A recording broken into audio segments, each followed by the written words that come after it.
Hey you guys, today we're going to talk about changing strings, which is something I get asked all the time, especially by my students, and I actually don't remember changing strings myself until I was well into my teens. So it's a thing, it has to be learned, just like tuning. And today I'm going to change my strings into this set. I'm going to try it out. It's a new set from Pirastro Strings called Perpetual, which apparently has a beautiful warm tone. Can't wait to try it. And here is another set which I love from Pirastro Strings. It's the olive gold set, which is, I would say, the super ultra special set that I use these for concerts usually. And yeah, for my everyday, I usually use olive obligato. Yeah, I love Pirastro Strings. They're a fabulous brand, and yeah, I've been using them most of my adult life. I would say that they're probably the best. So they have everything from student level to professional. So yeah, here we go. Okay, so the first thing that I'm going to do is to remove a string, and notice I'm saying string and not strings.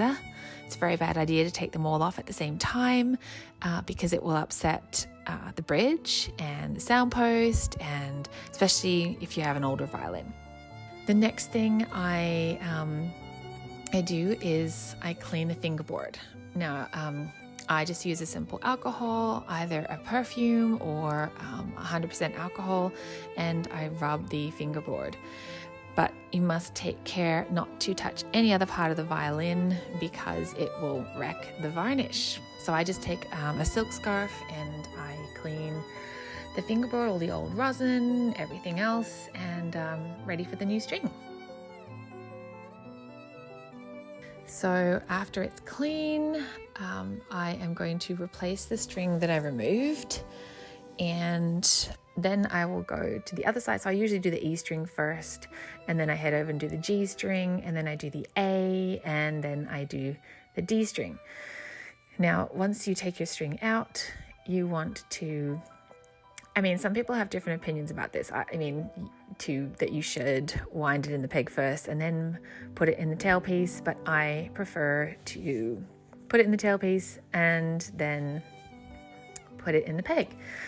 But I've been doing this for a long time, so, everybody develops their own way.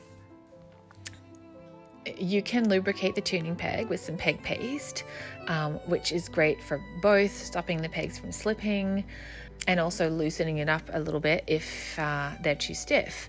I am not going to do that today because my pegs don't need it.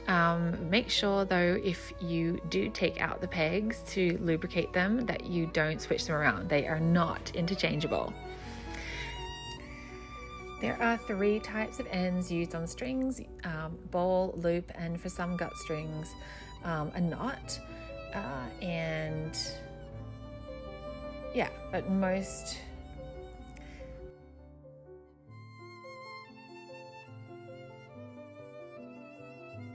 once the string is on, I tighten it slowly, and then I just basically tighten it somewhat until I've got all the strings on, and then I start to tune.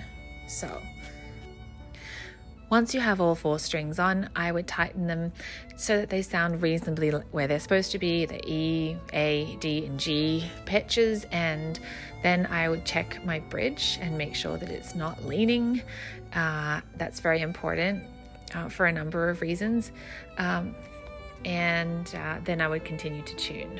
If your bridge is leaning, not only can it compromise the sound, but on a practical level, if it's not 90 degrees on the top plate, it can break in the worst case scenario, or be weakened or warped. So that is a very important thing to check.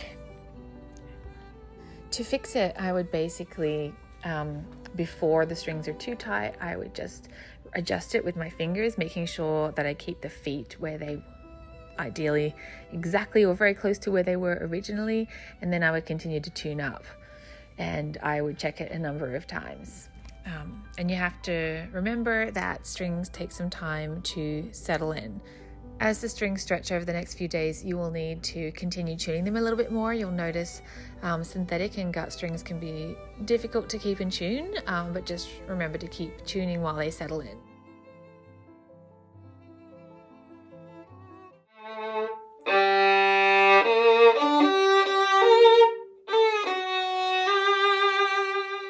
The projection is amazing. It's a very warm tone, but it's also very imposing, and it projects really well. So I am loving these strings and I would highly recommend them.